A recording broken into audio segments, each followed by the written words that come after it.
everybody. Welcome in to Conversations with Authors. Hello, it's nice to see everybody coming in, and it's good to see some more people pouring in as well. Welcome, welcome, welcome, everybody. Today we bring to you Evan Osnos and his newest book, Wildland, The Making of America's Fury. But before we get to our authors properly, allow me to introduce you to Book Passage's Conversations with Authors series. If you've never seen one of these, or if you have seen one of these events before, well then, welcome back. We're glad to see you again. And if you're new here, then Book Passage is an independently run bookstore out of the San Francisco Bay Area, and we host and run book talks just like these almost every single day of the week, if you're counting online and in-person events. As we are streaming on YouTube now and have made the switch prompted, as you might expect from COVID times, and we'll continue to be streaming virtual events like these in the future, please consider subscribing by clicking the subscribe button just below the video. It's completely free to you, honestly does help us out, and if you click the little bell next to the subscribe button, you'll be alerted every single time that we go live and post author content just like these.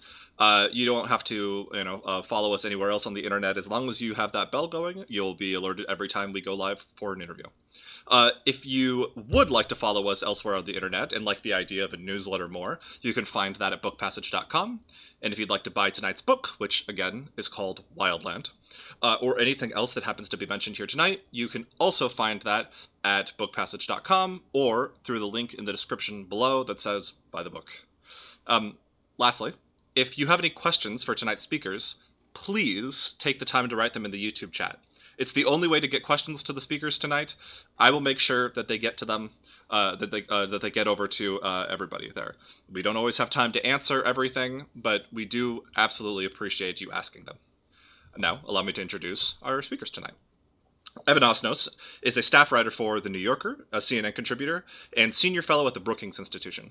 Based in Washington, D.C., he writes about politics and foreign affairs. He was the China correspondent for The New Yorker from 2008 to 2013. His first book, Age of Ambition, Chasing Fortune, Truth, and Faith in the New China, won the 2014 National Book Award and was a finalist for the Pulitzer Prize. In 2020, he published the international bestseller Joe Biden, The Life, the Run, and What Matters Now, based off of his interviews with Biden, Barack Obama, and others. Prior to The New Yorker, Osnos worked as the Beijing bureau chief in the Chicago Tribune, where he contributed to a series that won the 2008 Pulitzer Prize for investigative reporting. Before his appointment in China, he worked in the Middle East, mostly reporting in Iraq. He and his wife, Sarah Beth, have 2 children. In conversation today, we have Michael Sandel, who is the Ann T. and Robert M. Bass Professor of Government Theory at Harvard Law School, where he teaches political philosophy. He has been described as a rock star moralist and the world's most influential living philosopher. Sandel's books on justice, ethics, and democracy and markets have been translated into 30 languages. His legendary class, Justice, was the first Harvard course to be made freely available online and has been viewed by tens of millions of people throughout the world. Thank you, everybody, for coming out tonight. It's really, really lovely to see all of you in chat. Let me get off the screen and actually get on to the show. Please welcome Evan and Michael. Well, thank you, Nick, and thanks to Book Passage, which is really an ornament of an independent bookstore that we greatly admire and appreciate and want to support. Evan, it's a great pleasure to be with you and to celebrate the publication of Wildland, The Making of America's Fury. So welcome and congratulations. Thanks, Michael. This is a special treat for me. It's great. Thanks to Book Passage for putting us together. People out there won't know, and I do feel like it's a kind of a thrill to be able to tell them that I was your student 27 years ago, which is a hideous figure for me to report for both of us. But I was one of those students in the justice class as a freshman. I went on to be a government major, and I won't belabor the point, but I have you to thank for a lot of the thinking that has contributed to my understanding of this country and other countries. And it's a great treat to be able to talk about this with you today. So thank you. Well, thank you, Evan. It's a wonderful book. It's richly reported, it's beautifully written, and it's an account of the sources, the wellsprings of the anger and the rage that has roiled American politics and that continues to do so. And you weave the story beautifully and the analysis through an encounter with 3 cities, 3 places with which you have a personal connection. Clarksburg, West Virginia, Chicago, and Greenwich, Connecticut. Could you begin by telling us why these three places, and how does each of them, in a way, reveal something about our political condition as you analyze it in Wildland? It's, in a way, each one of these places, which means something to me, it's been a part of my life, is a very different facet on the American experience of the last 20 years and ultimately the last 40 years. And when I came back from abroad, Michael, I was like a lot of us, I think, struck by the sheer extremists of the American moment. It felt as if we were sort of pushed to this moment of the breaking point. And this was before COVID. This was before Donald Trump was president. This was 2013. And I realized almost right away that I had to do something that could try to encompass how different people's lives really were in this country. And I realized also, if I just dropped into a place I didn't understand, I would not be able to do more than a snapshot. I had to go to a place where I could sort of capture some of the passage over time. What was different? What was the same? What was durable? What was new? Greenwich, Connecticut, where I grew up, is, as many people will know, a kind of prosperous suburb of New York City. It's been one of the wealthiest places in America since the Industrial Revolution. And to grow up there, Michael, was a kind of winning of the cosmic lottery. I mean, let's be blunt. It was, I went to one of the best public schools in this country. I had every resource available to me. And it is also a place that is sort of the engine room of the modern American economy, particularly the financial economy. We'll talk more detail about it, but one of the things that I realized early on was, if I wanted to understand how the American system of finance and economics was reverberating around the country, Greenwich was the optimal place to do it. I could understand the more. I drove my Honda down to Clarksburg and started work as a photographer at the Clarksburg Exponent Telegram, a newspaper, an incredibly scrappy and industrious newspaper in a little city with 16,000 people in the northern part of West Virginia, and also a place that in its own way sort of describes the arc of the 20th century industrial economy. And you can learn a tremendous amount by paying attention to the economics and the politics. One fact, and we can dive in later, but one amazing thing is that when I was there in 1999 as a student, as a newbie, it was all Democrats. And the state had been more or less solid Democratic territory since FDR.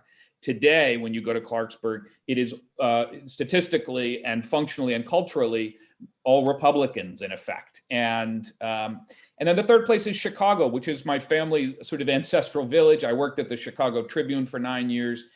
And it is also perhaps America's greatest laboratory of urban understanding. It is a place that is beset by some of the most severe racial segregation in America. It has the compounded effects of violence and of serious deprivation in neighborhoods on the South Side. And it is a place where you can really begin to understand some of the ways in which Black neighborhoods have experienced the last 20 years in ways that are fundamentally different than the white neighborhoods that we'll describe elsewhere. So that's the reason that brought me to those places and what I hope to evoke from them. Now, you mentioned, Evan, that West Virginia used to be a blue state, used to be a Democratic state, going back to the New Deal. Yeah. Now it's solidly red, though they do have Joe Manchin, who's a kind of a swing vote now in the Senate. Yeah. What can we learn from West Virginia? Yeah. About why it is that the Democratic Party in recent decades has largely lost the working class, which used to be one of its primary bases of support. In West Virginia, the umbilical connection between the Democratic Party and the state was as strong as anywhere in America. FDR, during the Great Depression, had pushed resources up into the mountains and really established 2 or 3 generations of dominance. People would hang FDR's portrait on their living room wall. And it was complete. they controlled the State House, they controlled the congressional delegations. And I'm going to give you just an amazing anecdotal description of the change, which was that in 1960, John F. Kennedy came to Little Clarksburg, West Virginia, when he was running for president. Jackie Kennedy came, Ted Kennedy came, Bobby Kennedy came, Lyndon Johnson came, Hubert Humphrey came to Clarksburg, West Virginia. There was a degree of political attention, a kind of a way in which the Democratic Party was aware and listening. And the most remarkable fact to me, Michael, is that John F. Kennedy went on television in the local Clarksburg television station and answered questions from the public. People called in for 30 minutes and answered questions. I spoke to folks at the Historical Society over the years I was working on this book, and I said, can you help me find examples of other Democratic presidential candidates coming to Clarksburg in the years since 1960? And they said, well, no, the truth is that we haven't been able to find any examples, actually. And there is a powerful arc in there, because what happened along the way was that as the 20th century proceeded, the center of the Clarksburg economy, which was coal and glass, the glass factories in town were essential. They began to fail. Both industries failed. And as they failed, people began to say, I blame the Democratic Party. I blame the people in power. And the Democratic Party, to be blunt about it, did not have an answer. They didn't have a way of saying, well, here are the ways in which there are structural impediments, and here's how government can actually be of help, and here's the ways we're going to meet your needs. There was a kind of drift of attention, a drift of focus. And in 1999, it's worth identifying the specific point, because it is almost like a barrel going over the falls. In 1999, Karl Rove, then the strategist for George W. Bush presidential Republican nominee, realized that he could turn West Virginia. He opened 17 offices around the state. Al Gore was, after all, America's kind of leading climate change advocate and advocate for action on climate change, which was a very rough sell in coal country.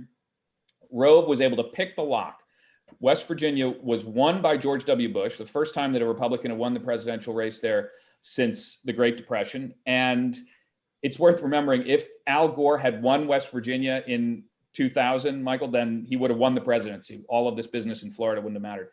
So it was, and ever since then, it's become increasingly red. And so there has been a way in which the culture caught up to the politics, and the two of them have sort of fused. But can I mention one other thing that I think is relevant here, which is that in some ways, the more telling statistic is not actually about Republican dominance or Democratic dominance.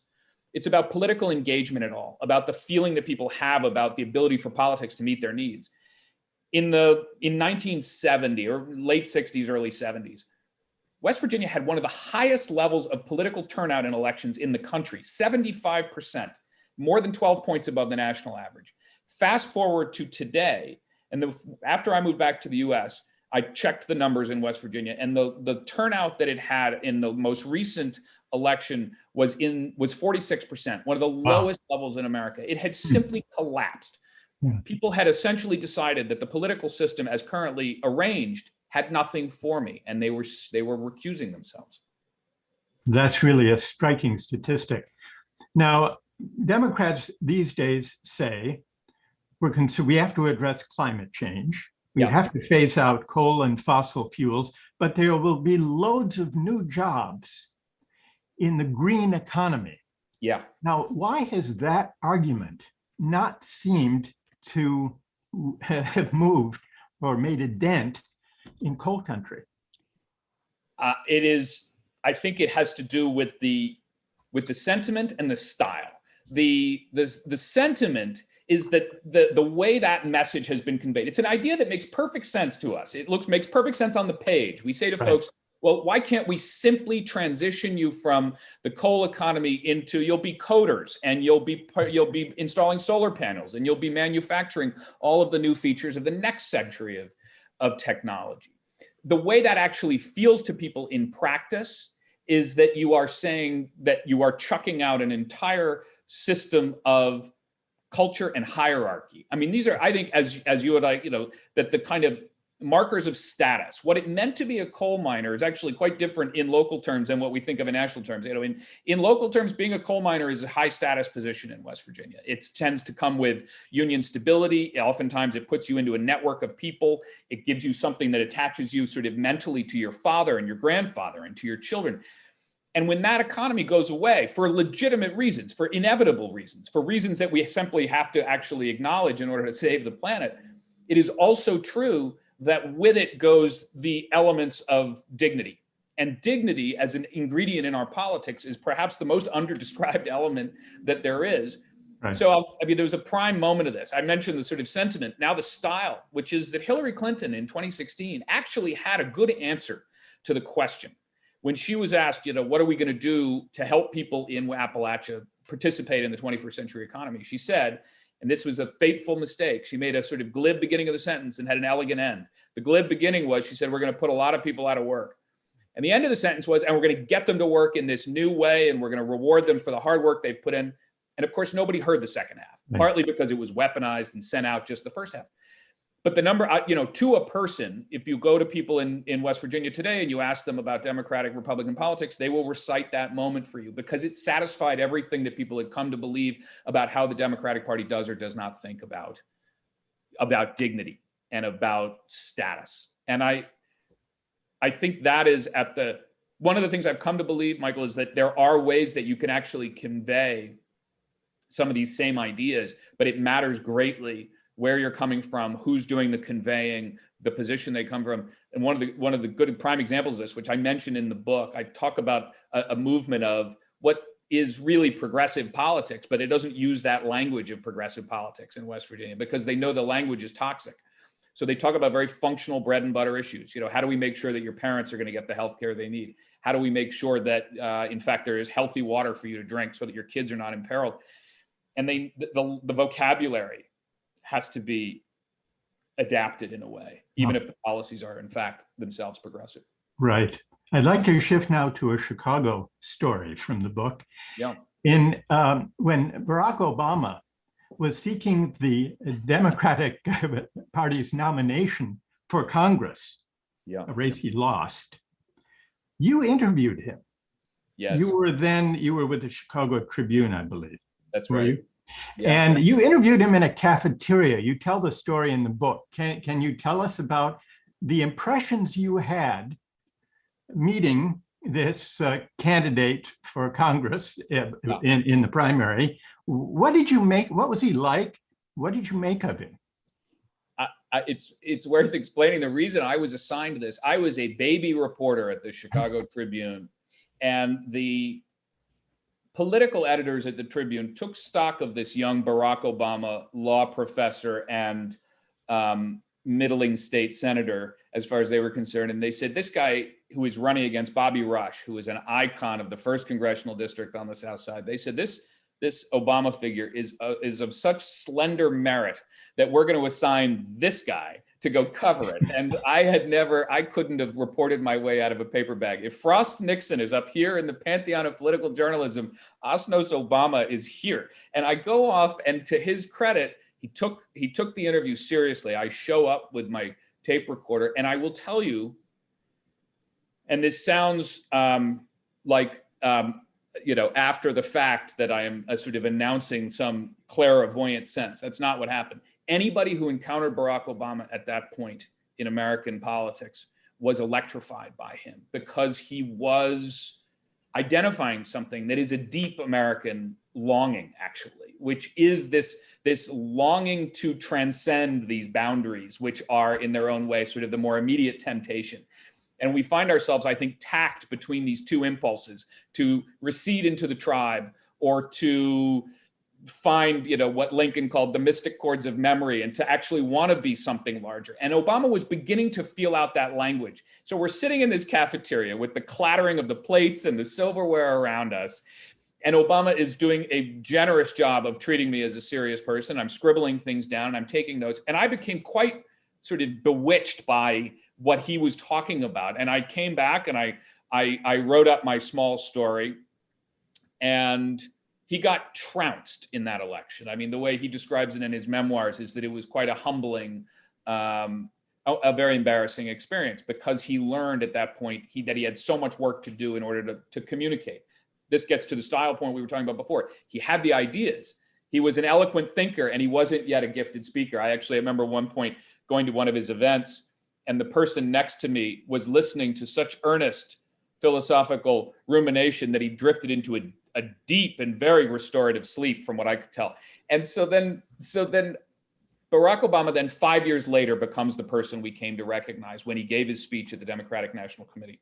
I am embarrassed to admit, as I describe in the book, I promptly taped over my interview with Barack Obama with some other thing in order to save $2 on the tape. But it was, for me, honestly though, Michael, it was a really lasting, it was a very meaningful moment, because I think it gave me it was like a moment of awareness of what was possible in American politics if somebody could figure out how to articulate it. But I'd also probably, if I'm being honest, I think I also overstated the capacity for that message to have a bonding, coherent effect. It was, in effect, it was people would gravitate towards it. But then the question was how to maintain that rather than have them drift back into their tribes. One of the things, Evan, that struck me reading your account of this interview is that Obama clearly exerted a kind of charismatic appeal. He had an eloquence that we saw in 2004 in that famous speech before the Democratic Convention. But you also mentioned that he had a kind of technocratic, distanced aloofness, hence the person who fell deeply asleep. Yes. Do you think, following his career since that first encounter, how do you account for the commingling of these two dimensions of Barack Obama, and how did they shape his presidency? It's such an interesting question. And it actually also, one could argue, is subtly the story of the Democratic Party of the last 60 years as well, because there's that tension between appealing to the technocratic solution, between offering the finer points of the details, and then oftentimes, sometimes sacrificing the opportunity to address the big question, to sort of meet people at something that they may not even be able to articulate on the surface. But the truth is that people want to be inspired, and they sometimes want to be inspired by addressing the big moral moment head on. And I think that when Obama has succeeded, particularly take that Democratic National Committee speech, Democratic National Convention speech, and some of the moments in his presidency, like the Amazing Grace speech, for instance, those were moments in which he was appealing to a politics of a higher order, which does not have to be, I think we sometimes mistake that for a kind of the sort of negative valence of eloquence, to sort of imagine that it is actually disguising the absence of something. Actually, no, what it can be is it can summon us. And that's when he's been at his most successful. And when he finds himself in the reeds or kind of wandering around in some of the technical, it's actually more than it's more than a style problem. It ends up being a breaking of faith a bit with the listener and the voter. And I think that's some of how you see this, the two sides of his political legacy. And right now it's still very much, we're sort of in the prehistory of the history of Obama. We haven't yet, as a country, figured out how we're going to write about him in the longer term. And I think that's because those two elements are in contest with one another. Well, I wanted reading the book, it struck me that you developed these two sides of him and glimpsed them from that very first interview. So I wonder if I could press you just a little bit further. What would you say to the following suggestion, that when he met the moment with such powerful eloquence and resonance, the Amazing Grace speech in the church in Charleston and other times, it had to do largely with addressing America's reckoning with race. Yes. And when he slid into the technocratic style of thinking and acting, it had to do with the economy, and in particular with his way of handling the 2008 financial crisis and bailout. Mhm. Would that contrast be overstating it, do you think? No, I think that's exactly right. And I think part of the reason why he found himself on these in sort of murkier waters when it came to addressing the role of the market was because of an incoherence to some degree in the Democratic Party establishment at the time that he was doing it. You know, in the years of the financial crisis, frankly, the party was a bit adrift in terms of deciding, well, are we actually going to address head on the matter of what he knew in his heart? I think, and you've heard him now say this more bluntly since then, which is that he believes that there have been predatory uses of market power and market theory over the course of the last generation. But he couldn't bring himself to say that in his politics. And so you ended up with this kind of slalom effect that ended up sounding, I think, to a certain, even on a level that I think listeners don't acknowledge explicitly, they know that there's something muddled and evasive going on. And I think part of the reason why the Democratic Party has found itself divided to the degree it is today is that there is particularly a generation of younger people who are coming up to say, hold on a second. The prevailing orthodoxy, which governs how financial markets have defined our lives and defined the shape of the American economy, we have not spoken about it with the kind of moral clarity that we've come to speak about race, and right. that's a failure. And so I think you've identified an important seam actually between these two domains. Now, what you said just now, Evan, brings us to Greenwich and finance. Yeah. And the world of finance. And you write about the way in which the financialization of the economy has increased in recent decades. And finance occupies a greater and greater share of corporate profits and of GDP. And Greenwich is ground zero in a way of this development. The book offers a critical take on the growing dominance of finance as a feature of the economy. What's wrong with it? What's troubling about Greenwich, the world of Greenwich, Connecticut? What's the matter with Greenwich, essentially? Yes. I think, you know, what's really interesting, Michael, is I write about it as a place with affection and concern, which you can only do about a home, right? And it's in a sense, we know some of the statistics that about the way in which finance has absorbed a larger and larger share of corporate profits and returns. The harder thing to convey, and the thing that I really set out to do in this book, is to capture actually what it does to culture, to spirit, to expectations, to the relationship between people, and the subtle messages we give one another about behavior and what is considered legitimate behavior and illegitimate behavior. There's an interesting comparison that when in 1980, for instance, the most influential businessman in America was somebody named Reg Jones. He was the chairman and CEO of General Electric. At the peak of his powers in 1981, he made $1 million, which was a lot of money. But he was also somebody who'd come out of an industrial town in the north of England. He had a somewhat kind of, we would now describe as modest or almost austere conception of what he needed in his life. His wife would sometimes say to him, "Why do we need anything more than what we've got?" And he was quite dismissive, actually. His daughter was reminding me that he was quite dismissive of what he thought of as financial engineering, which, as he often said, what do they actually make? What are they making? They're making essentially money on money. And he found that almost logically difficult to reconcile. Reg Jones's successor at General Electric was Jack Welch, who was celebrated in the world of American finance and capitalism, partly because of his willingness to cut jobs and to use financial techniques to maximize profit for the company and for shareholders. Jack Welch, when he eventually left GE, had a record severance package in which he received $400 and some million. And he was known as Neutron Jack. And it was partly because he was celebrated for putting a lot of people out of work. And that was considered to be an emblem of great efficiency. And it was, in a way, in the comparison between these two, you see some passage of values, because there was a time in Greenwich, in fact, when executives at Morgan Stanley, for instance, used to compete to see who could wear the cheapest wristwatch. And at one point when I was working on this research for the book, I went looking around on this matter and discovered that actually the current CEO of Morgan Stanley is celebrated on wristwatch blogs, luxury wristwatch blogs, for the sheer splendor of his particular watch. So there was in the ways in which these little tiny attributes, it's almost ethnographic, frankly. It's ethnographic of my own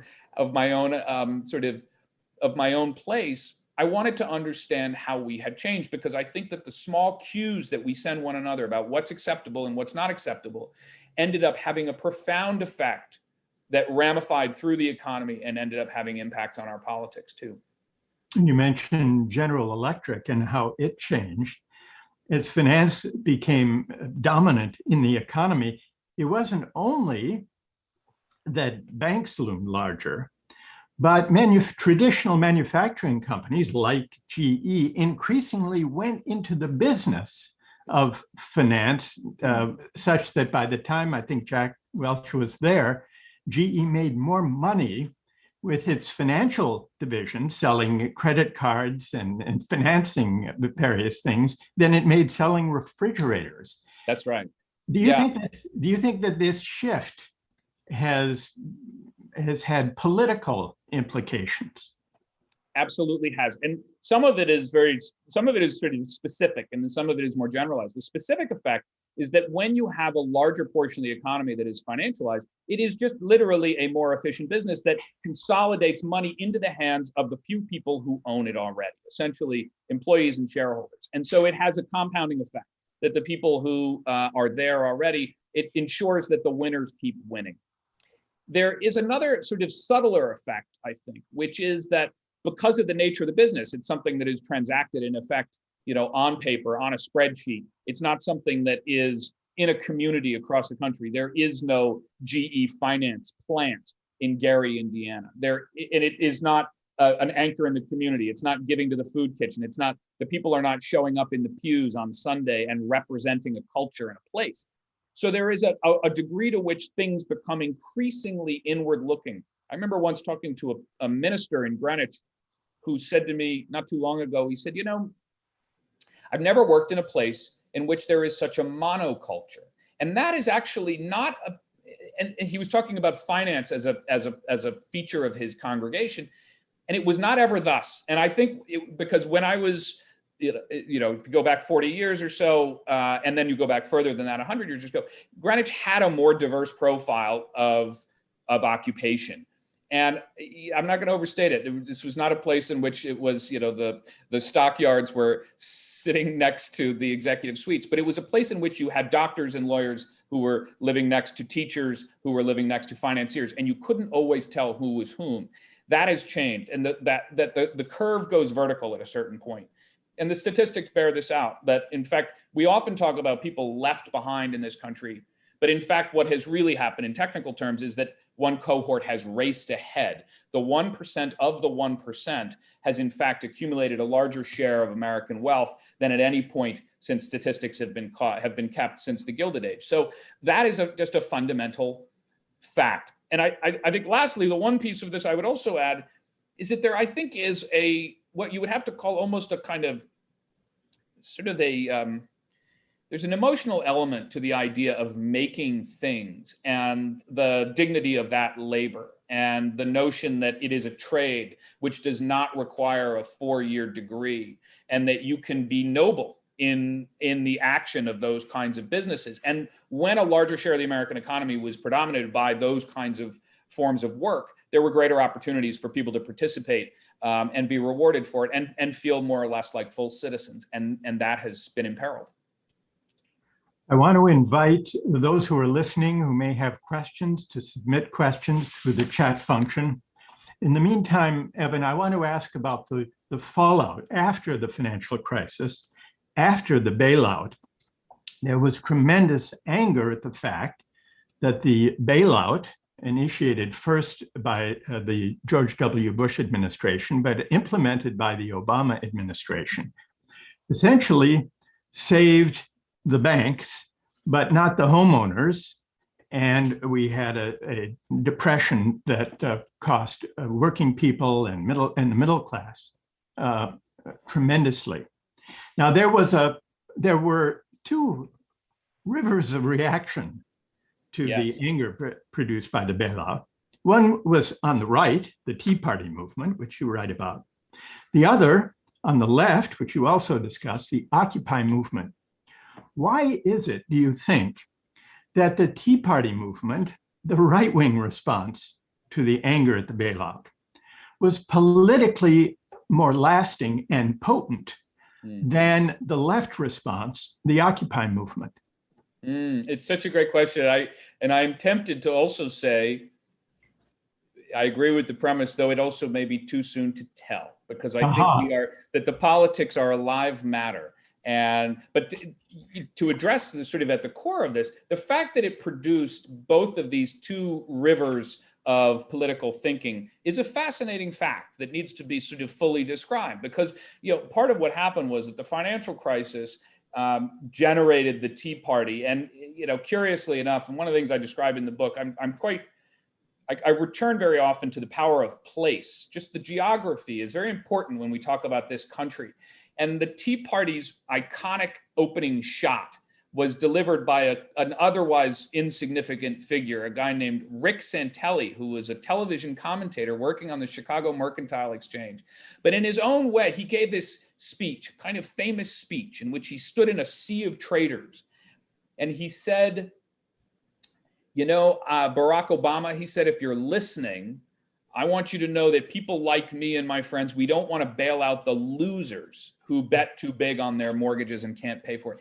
That language, the language of losers, was in its own way a premonition about the world of Donald Trump, the moral universe of Donald Trump, which would come later, this harsh imagining of the world into winners and losers on a definition of his own design. And then just a few miles south from that, on the south side of Chicago, were some of the most devastating impacts of the financial crisis and the subprime mortgage crisis, particularly on Black communities, because companies like Countrywide Financial had specifically, deliberately driven those subprime mortgages into places like that, like the south side of Chicago. And I tell some of that story. But I think, to your point, part of the reason why the Tea Party prevailed in the short term was that the Tea Party was also supercharged by a degree of racist backlash to the election of Barack Obama. And that gave it the combination of the financial crisis and this, what was essentially a racist backlash looking for cover, looking for a name, looking for an entree into politics, that fused it and gave it extraordinary power. And you saw a generation of people come to office under the backing of the Tea Party. And then at the same time, on the other side, it took a while for things to cohere, because the Occupy movement, which didn't begin until 2011, there was quite a telling moment in one of the early Occupy protests when somebody told a reporter, one of the organizers said, we bet on the most liberal icon we could find in conventional American politics, Barack Obama.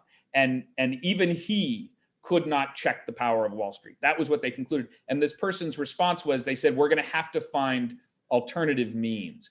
And that in its own way was a premonition of a different kind, which was the advent of the era of Bernie Sanders as being a central node of American politics, and AOC and everything that's followed. So I think, the reason why I say it may be too soon to tell is we'll have to see. I mean, at the moment, you actually have Democrats in control of the presidency, the House of Representatives, and the Senate, but they are within themselves, of course, deeply divided. But it may turn out that they have more staying power in the long run.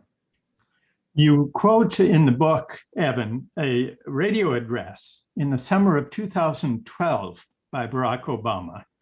And you say that this reflects that he hadn't quite adjusted to the emerging reality. And the quote you give of Obama's is the following: "This is a country where no matter what you look like or where you come from, if you're willing to study and work hard, you can go as far as your talents will take you. You can make it if you try." In retrospect, now this was offered as an inspiring vision, but are you suggesting that in retrospect, its moment had passed? I am. It was, in its own way, it was a defunct kind of ambition at that point, because he was describing an apparatus that was no longer actually available to his listeners. And the reason why young people gravitated to a Vermont socialist in his 8th decade was because he was saying actually what they felt in their lives, which was, hold on, the system right now is not allowing me to do what Barack Obama has so beautifully described.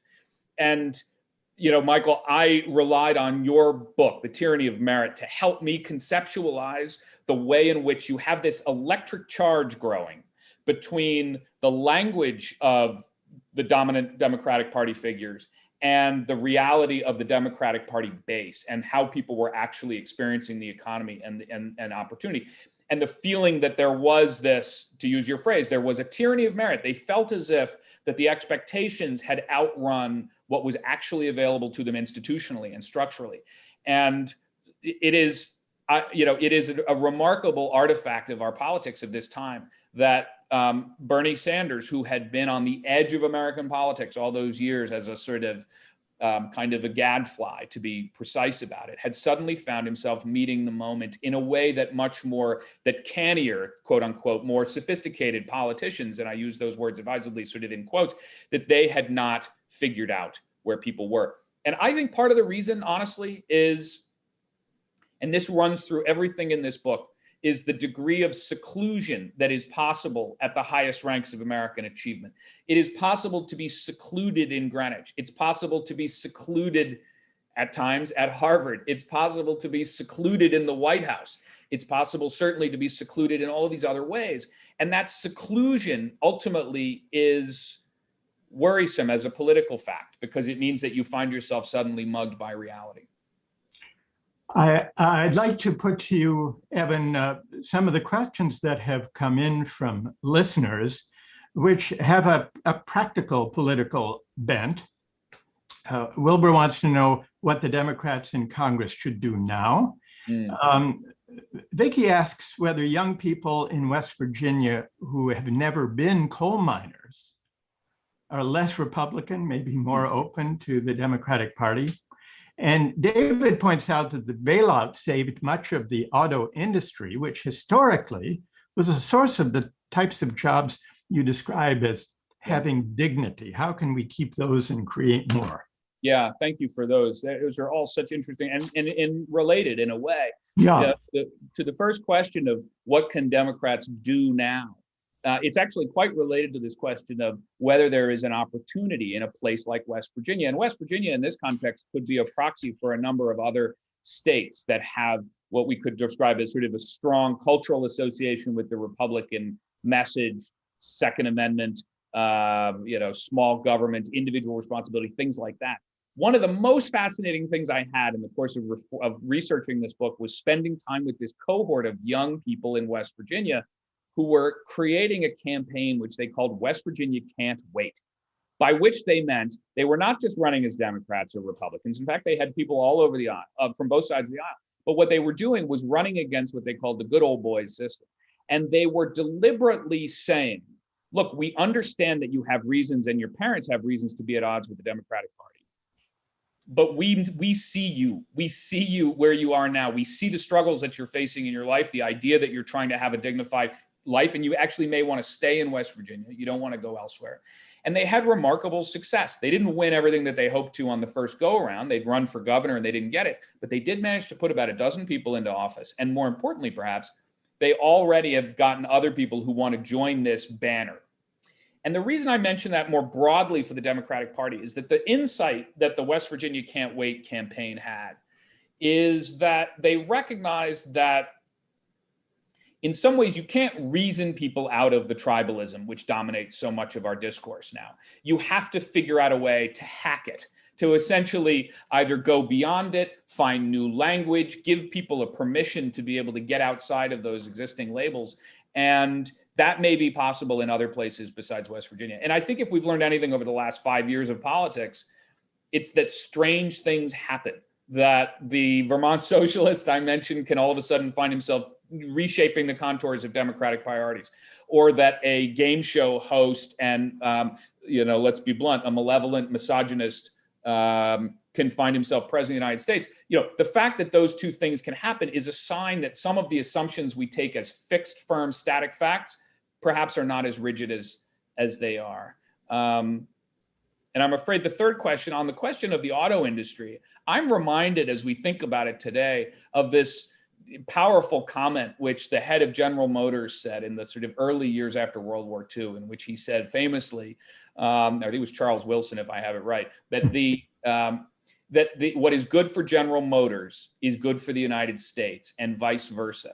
And that quote was on my mind constantly as I was thinking about the Greenwich economy, because so much of what's changed over the course of the last 40 years has been the idea that what is good for a money management firm in Greenwich is very often actually not what's good for the United States. And as more and more of money of the, more of the American economy is taken up by firms like that, you have a greater tension. And auto companies do find themselves in some cases sort of operating at the mercy of the markets. And so they have less latitude to be able to do things that would allow them to ensure that their workers did feel a connection to the Democratic Party. So they're on weaker footing. The more that they're at the mercy of the markets, the less they have the ability to define their own political values. Evan, you've interviewed Barack Obama and Joe Biden. You wrote a book recently about Joe Biden. I want to put you on the spot. 20 years from now, when we look back, who do you think will be considered the better president?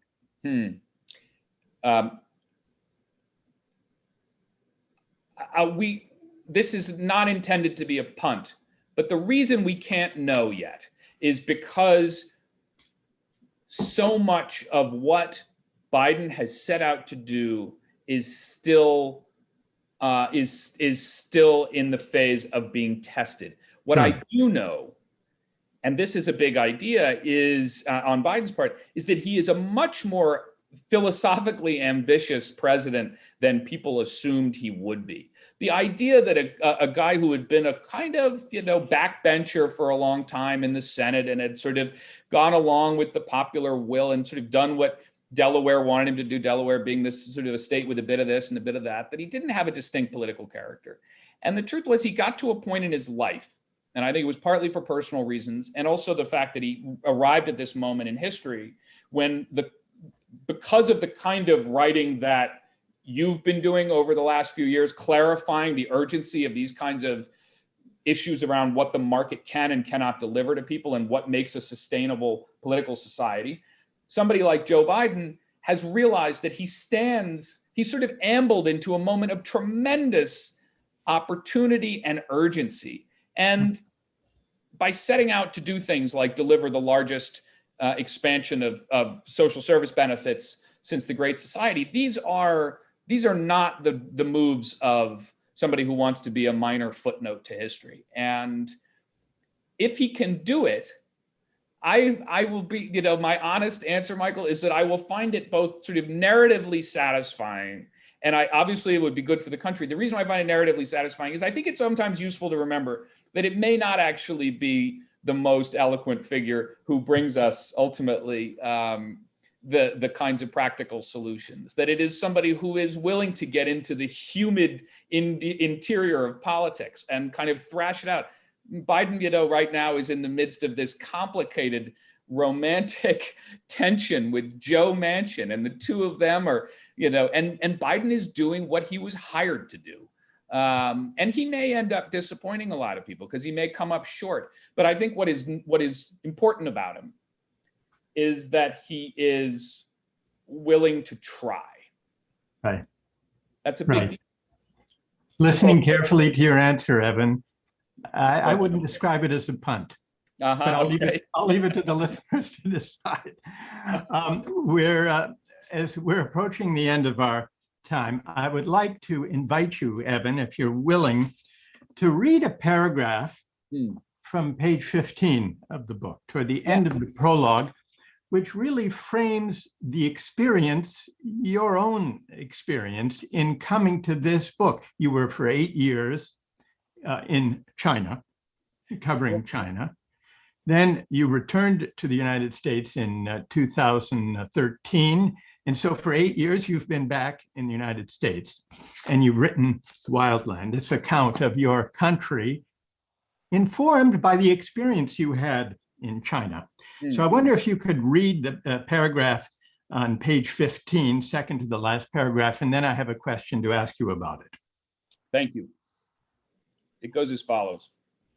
I spent a decade in parts of the world where people tend to be skeptical about American promises and values, and I often found myself making a case for the United States, urging citizens of Egypt, Iraq, or China to believe that for all of America's failings, it aspires to some basic moral commitments, including the rule of law, the force of truth, and the right to pursue a better life. When I returned to the United States, I began to wonder if I had been lying all those years to people around the world and to myself. And what's your conclusion? What's your answer? This one is not one on which I have to punt. I've come to the conclusion that I was not lying to people, but that these are not stable, static features of our national character. They are, in fact, the product of work. They are the product of labor, that we have to commit ourselves to the idea that there is such a thing as provable fact. We have to rededicate ourselves to this, what we thought was a sort of received epistemological truth. No, actually, it turns out that this is something we have to relearn. And the idea of rule of law, one of the things I spend a lot of time on in this book is describing the ways in which corruption of one kind or another is a corrosive and widely experienced phenomenon in American life to a degree we don't fully appreciate. And ultimately, the idea that one has a right to a better way of life, which is perhaps in its own way the deepest American self-narrative, is something that has to be revived. And it's a system that draws on all of the things we've been talking about today, the economics, the politics, the dignity of it. And I've been quite encouraged, actually, in the last couple of years to hear the way now. When I started on this book, Michael, now 6 years ago, I was almost sheepish when I would talk about the idea that I said, I'm writing about whether or not we've lost these basic commitments in our lives. And now we're having a much more candid conversation about it. You can have a full-throated conversation in which you say, I wonder whether we have lost these commitments. To which I say, no, we haven't. But we have to be willing to work for it. And could you identify, having spent 8 years abroad and returning to this country, what was the single most striking impression you had upon your return about this country that might not have occurred to you had you not had that distance and that experience? Yeah, I'll tell you something that struck me, which is, it started actually in China. When we were packing up to leave, Sarah Beth and I started to tell our neighbors in Beijing, we lived in a small house in the center of the city with other folks very close by. And our neighbor was a retiree, a woman named Jin Baozhu. And she'd worked in a factory and she watched the evening news every night in China, but she'd never been out of China. And I went to Mrs. Jin, Widow Jin as she was known, and I said, we are leaving. We're going back to our country. We're going back to the United States. And she said, the United States. Well, it's very prosperous, but be careful. Everybody has a gun. And I remember thinking at the time, it's easy to lampoon that. It's not her fault in any way that's in its own way a kind of elegantly concise portrait. Because in some ways, what I think she was capturing was something that resonated with me. I thought about it a lot when I came back to this country. Not only the fact that we have more guns than any other country in the industrialized world. That's actually not what struck me. What struck me was that her portrait of Americans, as kind of impoverished as that portrait was not all that much better than the portrait that somebody in New York might have of somebody in Clarksburg, West Virginia, or somebody in Clarksburg, West Virginia might have of somebody in Chicago or in Greenwich. That degree of seclusion, we weren't separated by oceans from one another, but we were separated by these chasms of understanding. And part of the reason why I set out to do a book that is so in its way kind of documentary in nature was that I simply wanted to put into juxtaposition with one another these experiences of being American, to say that we actually are capable of understanding each other, that we're not sort of marooned in this level of of distance and of lack of awareness. That too is a choice. And I think as a writer, we all find our tool. And in this case, my tool was simply to go to talk to people about their lives and try to write them down. Great. Well, thank you, Evan. The book is Wildland. It's a beautifully rendered account of this country, of this moment, with the intimations of how things might go better with our civic life. Michael. So thank you, Evan. And with that, we turn it back to Nick at Book Passage. Thank you very much, everybody. It was really, really lovely. Thank you to everybody that joined up today. Before you go, be sure to like the video or subscribe to the channel if you'd like to see more of this content. And if you're sad that you missed the beginning of this conversation, right now you can DVR your way all the way back to the beginning and watch it from the start and watch back up to wherever you jumped in at. That's the beauty of doing these things live on YouTube. You can just rewind. Thank you very, very, very much for coming here. Again, the book is Wildland. You can purchase it at bookpassage.com by following the description, or the link in the description below, or the blue link in the chat that you have up there. You can buy it from our local independent bookstore. We can ship it to your house just like any other online retailer. But if you happen to live in a different part of the United States or a different part of the world, as we have a number of viewers from Canada, you can purchase it from any independent bookstore. We won't be mad, I promise. Just support the bookstores. Support all the people that like to stand at counters and play chess and ignore shelving books when they should be. One last time, thank you to Evan and Michael for coming. It was an absolutely wonderful conversation. Thank you, everybody, for being here and for supporting Book Passage, for supporting excellent authors in excellent conversations like this one. We are, day by day, continuously just feel luckier and luckier to have you all. So one last time, thanks again. We'll see you in the next one.